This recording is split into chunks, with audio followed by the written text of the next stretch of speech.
Bab 1019, Tunjuk 1. Mati 1. Maju bersama. Saat melihat dua orang itu keluar, Bazur merasa rileks dan memiliki senyuman tenang di wajahnya. Kalau anak laki-laki sangat lemah, seberapa kuatkah ayahnya? Tidak peduli seberapa kuat dia. Memang bisa sekuat apa? Tentu saja lebih baik kalau lebih kuat.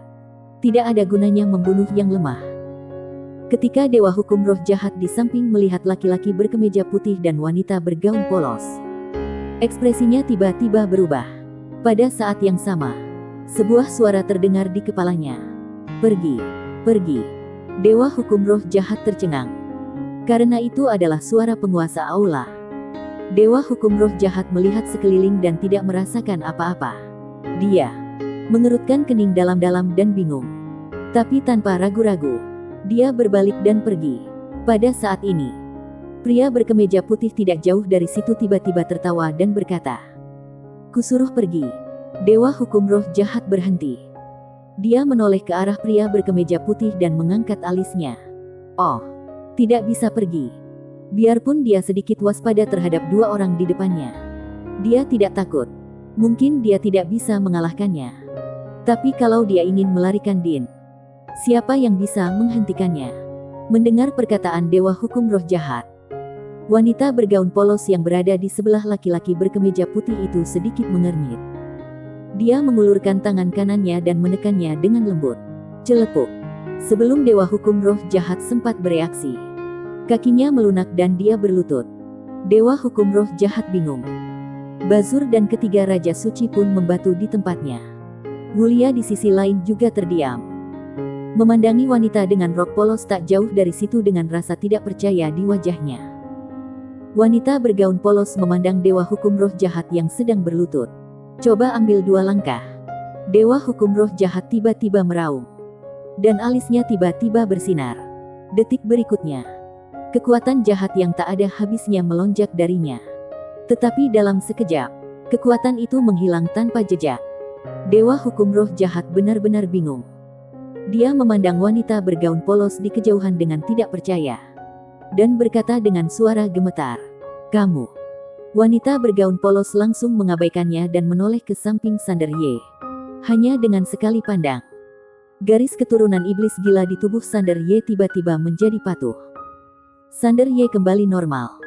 Garis keturunan iblis gila yang bijak tentu saja melihat siapa orangnya. Sander Ye. Wanita bergaun polos memandang pengurus utama Kirma yang hampir menghilang sama sekali. Dia berkata dengan tenang, "Siapapun yang menerimanya, aku akan menerimanya." Terjadi keheningan sesaat. Bang! Dalam sekejap, langit dan bumi bergetar hebat.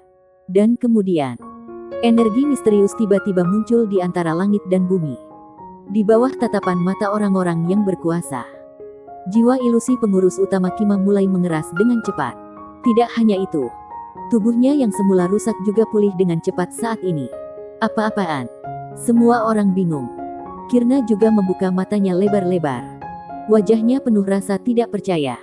Pada saat ini, tidak jauh dari sana, ruang dan waktu tiba-tiba bergetar sedikit.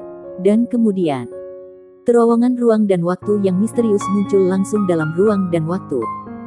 Di dalam terowongan, seorang lelaki tua perlahan berjalan keluar dengan jubah hitam dan memegang senjata ajaib di tangan kanannya. Ini adalah buku kuno berwarna hitam.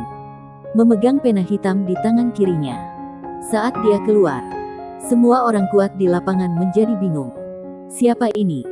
Terlihat lelaki tua itu membungkuk hormat kepada wanita bergaun polos. Kaisar Brahma Yama memberi salam pada Tuan Destri. Kami yang tidak mengetahui bahwa dia adalah orangnya Master Destri. Mohon maafkan aku. Setelah mengatakan itu, dia membungkuk dalam-dalam lagi.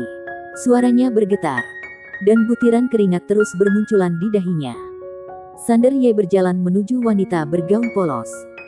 Dia memandang lelaki tua itu dan bertanya dengan rasa ingin tahu. "Bibi, siapa ini, Bibi?" Orang tua itu diam-diam menatap Sander Ye dan diam-diam memperhatikan penampilan Sander Ye. Wanita bergaun polos melirik ke arah Sander Ye. "Bukankah kamu selalu penasaran dengan peradaban kosmik tingkat 6? Dia berasal dari peradaban kosmik tingkat 6. Namanya Brahma Yama." Dia bertanggung jawab atas siklus hidup dan mati dari semua peradaban kosmik di bawah peradaban kosmik tingkat 6. Makhluk peradaban kosmik di bawah tingkat peradaban ke-6 pada akhirnya akan memasuki kolam reinkarnasi dan ditelan oleh mereka. Sander Ye tercengang saat mendengar perkataan wanita bergaun polos. Lalu ekspresinya berubah. Peradaban kosmik tingkat 6. Semua makhluk hidup di bawah peradaban kosmik tingkat kelima yang binasa pada akhirnya akan diserap oleh mereka. Berapa banyak peradaban kosmik yang ada di alam semesta ini? Berapa banyak yang diserap dalam sehari? Wulia di samping tiba-tiba berkata dengan ngeri. Kalian adalah peradaban Guize yang legendaris. Yang kembali ke tujuan akhir mereka. Guize. Sander Ye juga bingung. Bukankah ini peradaban yang pertama kali dikunjungi ibuku? Saat itu, dia dan ibunya Stella Qin mengira peradaban ini adalah peradaban kosmik tingkat 4. Kaisar Brahma Yama tidak berdiri tegak dan melirik ke arah Wulia. Dia tidak tahu apakah ini lawan Tuan Ye atau rekan satu timnya. Dia ragu-ragu sejenak, lalu berkata, Nona tahu tentang peradaban Guize? Wulia buru-buru bertanya, Senior, tahukah kamu tentang peradaban zaman kacau? Zaman kuno kacau? Kaisar Brahma Yama sedikit mengernyit. Dia tidak terkesan, tapi dia masih mengangguk. Sepertinya tahu sedikit. Mendengar hal ini, Wulia langsung gembira dan buru-buru berkata, di zaman kuno kacau, ribuan suku bersaing memperebutkan alam rahasia Guize. Peradaban nenek moyang klan penyihir agung kami pernah memperoleh artefak tertinggi yang disebut lonceng kematian penyihir. Nenek moyang klan penyihir agung mengandalkan lonceng ini menciptakan klan penyihir agung. Dengan begini, klan penyihir agung dapat dianggap sebagai pewaris peradaban Guize. Lonceng kematian penyihir. Kaisar Brahma Yama sedikit bingung. Apakah peradaban Guize memiliki benda suci seperti itu? Tidak ada hal seperti itu di antara 10 artefak besar. Kaisar Brahma Yama diam-diam melirik ke arah Sander Ye tidak jauh dari sana. Ketika dia melihat ekspresi tenang orang lain, dia melirik ke arah Wulia lagi. Dia ragu-ragu sejenak lalu tersenyum dan berkata, ternyata orang sendiri. Nona ini seharusnya terlihat seperti orangnya Tuan Ye. Kalau dia bisa menjalin hubungan, itu akan menghasilkan banyak uang. Wula sangat gembira saat mendengar perkataan Kaisar Brahma Yama. Saat dia hendak berbicara, Sander Ye berada di sampingnya tiba-tiba berkata, Nona Wulia, aku ingat kamu pernah berkata kepadaku, kamu hanyalah seekor katak di dalam sumur. Kamu tahu, ada orang di luar dunia, dan ada langit di luar dunia. Di dalam hatimu, bibimu adalah dewa. Tetapi bagi beberapa kekuatan, dia adalah semut. Aku dapat memahami kamu dengan sangat baik. Karena sebagai seekor semut, tidak ada cara untuk menerima hal-hal di luar kemampuan kamu untuk memahaminya. Ini normal. Seperti katak di dasar sumur. Di dunianya, langit hanya sebesar mulut sumur. Ini sangat normal. Aku memaafkan ketidaktahuan kamu. Setelah mengatakan ini, dia tersenyum tipis dan berkata, bibiku datang sekarang. Setelah mendengar perkataan Sander Ye, wajah Kaisar Brahma Yama tiba-tiba menjadi pucat. Tubuhnya melunak, dan dia hampir jatuh berlutut. Astaga! Setelah berusaha untuk waktu yang lama, wanita ini musuh Tuan Ye. Ketika Wulia mendengar perkataan Sander Ye, wajahnya tiba-tiba menjadi sangat jelek. Tentu saja, dia tidak lagi mengira bahwa wanita bergaun polos di depannya adalah seekor semut. Oke. Saat ini, pria berkemeja putih di sampingnya tiba-tiba tertawa. Kalian, berhenti bicara. Biarkan aku pamer. Tidak, biarkan aku yang mengatakannya. Semua orang di lapangan memandang pria berkemeja putih itu. Pria berkemeja putih memandang Sander Ye dan berkata sambil tersenyum. Nak, tunjuk satu. Satu akan mati. Sander Ye berkedip, lalu menunjuk ke Dewa Hukum Roh Jahat. Ekspresi Dewa Hukum Roh Jahat tiba-tiba berubah drastis. Jelek. Kepala Dewa Hukum Roh Jahat terbang ribuan kaki dalam sekejap. Ada banyak darah. Pembunuhan instan. Sander Ye dengan cepat menunjuk ke arah Basur yang tidak jauh darinya. Ekspresi Basur tiba-tiba berubah drastis. Dan dia tiba-tiba mengangkat tangan kanannya tinggi-tinggi. Tao Daluo. Setelah itu, telapak tangan itu akan jatuh. Tetapi pada saat ini, cahaya pedang melintas di lapangan. Jelek. Kepala Bazur langsung terbang keluar. Pembunuhan instan lainnya. Sander Ye menunjuk ke arah ketiga Raja Suci lagi. Saat ini, ketiga Raja Suci sudah ketakutan. Ketika melihat Sander Ye menunjuk, mereka ketakutan dan melarikan diri dengan melonjak ke langit. Wulia adalah satu-satunya yang tersisa di lapangan. Tubuh Wulia gemetar. Dia tiba-tiba menatap Sander Ye dan berkata dengan marah, "Sander Ye, kalau kamu memiliki kemampuan maka bertarung sendirian." "Bisa." Sander Ye menunjuk ayah dan bibinya di sampingnya. "Pilihlah sesukamu." Wulia. Pria berkemeja putih itu tersenyum, melambaikan lengan bajunya, dan Wulia berubah menjadi abu. Pria berkemeja putih itu melambaikan tangan kanannya dengan ringan, dan beberapa cincin penyimpanan terbang tepat di depan Sander Ye. Sander Ye segera menyimpan cincin penyimpanan dan seolah teringat sesuatu. Dia segera berkata, "Ayah, tak kusangka kamu begitu kuat." Hampir mengejar bibi. Satu kata menyanjung dua orang. Wanita bergaun polos melirik Sander Ye dan tidak berkata apa-apa. Pria berkemeja putih itu tertawa dan berkata, "Kamu juga hebat. Kamu layak jadi anakku. Memang luar biasa, Sander Ye." Pengurus utama Kima di samping memandang pria berkemeja putih dan wanita bergaun polos. Lalu ke Sander Ye, bertanya-tanya apa yang dipikirkannya. Melihat ayah dan anak itu mulai saling memuji. Wanita bergaun polos memiliki senyuman yang jarang terlihat di wajahnya. Namun senyuman itu berlalu dengan cepat. Dia meraih tangan pria berkemeja putih dan berbisik pelan, "Sudah waktunya berangkat." Pria berkemeja putih memandang Sander Ye dan berkata sambil tersenyum, "Kami harus membersihkan beberapa orang, jadi pergi dulu." Sander Ye buru-buru berkata, "Ayah, bibi, tunggu." Wanita bergaun polos memandang Sander Ye, yang ragu-ragu untuk berbicara. Wanita bergaun polos berkata, "Kemarilah." Sander Ye ragu-ragu sejenak, lalu berjalan menuju wanita bergaun polos. Wanita bergaun polos mengulurkan tangan dan dengan lembut mengusap kepalanya. "Aku disiplin padamu karena aku berharap kamu menjadi lebih kuat. Mengerti?" Jejak kehangatan mengalir di hati Sander Ye, dan dia mengangguk cepat. "Mengerti." Wanita bergaun polos mengangguk sedikit. "Katakan." Sander Ye mengeluarkan inti Funi dan berkata, "Bibi, inti ini sangat lelah selama hidupnya. Aku harap dia menjalani kehidupan lain yang lebih disukai di Bima Sakti." Saat dia mengatakan itu, dia mengeluarkan jiwa seorang pria dan berkata, "Dia juga." Wanita bergaun polos memandang Sander Ye. "Galaksi Bima Sakti." Sander Ye mengangguk. Wanita bergaun polos melangkah maju.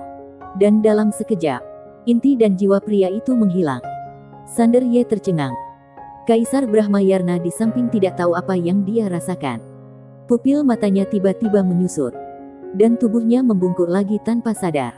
Pada saat ini, pemandangan ini sudah menumbangkan kesadarannya. Karena wanita di depannya tampak sangat sederhana.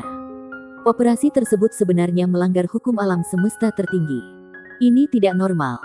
Sander Ye berkedip. "Sudah." Wanita bergaun polos mengangguk. Dia mengusap kepala Sander Ye lagi, dan berkata dengan lembut, "Ada keindahan di dunia, dan ada penyesalan. Hidupmu tidak bisa semuanya indah. Pasti ada penyesalan juga. Ingat, ini terakhir kalinya bibi membantumu memutar kehidupan dan kematian. Kalau kamu tidak ingin memiliki penyesalan dalam hidupmu di masa depan, kamu harus melindunginya sendiri. Mengerti?" Sander Ye mengangguk. "Dimengerti." Wanita bergaun polos mengangguk, lalu menarik pria berkemeja putih itu dan berbalik untuk pergi. Pada saat itu, pria berkemeja putih itu tiba-tiba berhenti. Dia menoleh ke arah Sander Ye dan berkata sambil tersenyum, "Jangan terlalu banyak tekanan. Kamu bisa memperlambat langkah sedikit." Sander Ye tersenyum dan berkata, "Oke." Pria berkemeja putih itu tersenyum dan berkata, "Lain kali, jangan bilang minta bantuan. Ayah akan selalu menjadi pendukungmu." Sander Ye tertawa. "Oke." Laki-laki berkemeja putih itu tidak berkata apa-apa lagi. Dia menarik wanita bergaun polos dan berbalik. Tak lama kemudian, keduanya menghilang. Disayangkan.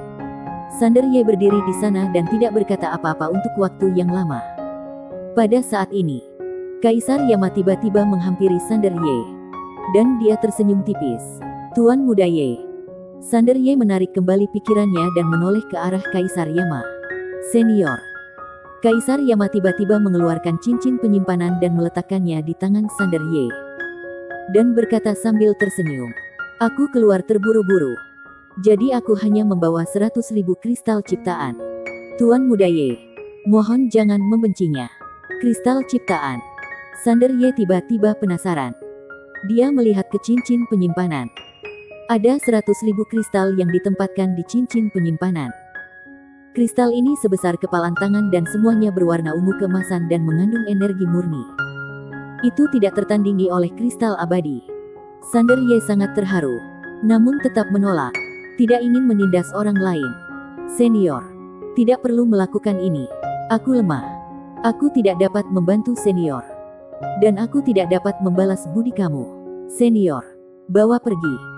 Jejak keterkejutan melintas di mata Kaisar Brahma Yama. Tetapi dia dengan cepat kembali normal.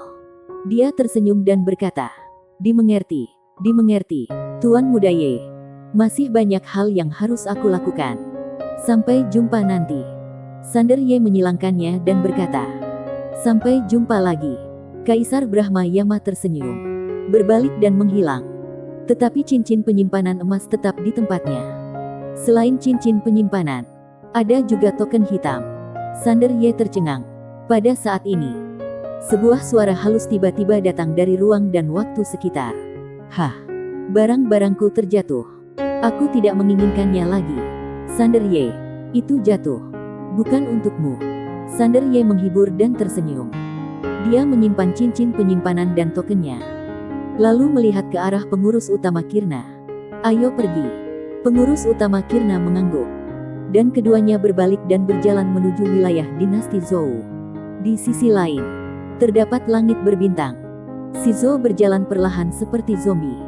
Dia tidak mengejar dinasti Zhou sebelumnya. Alasannya adalah dinasti Zhou memiliki energi pedang wanita itu. Balti Qiu mati di tangan wanita itu.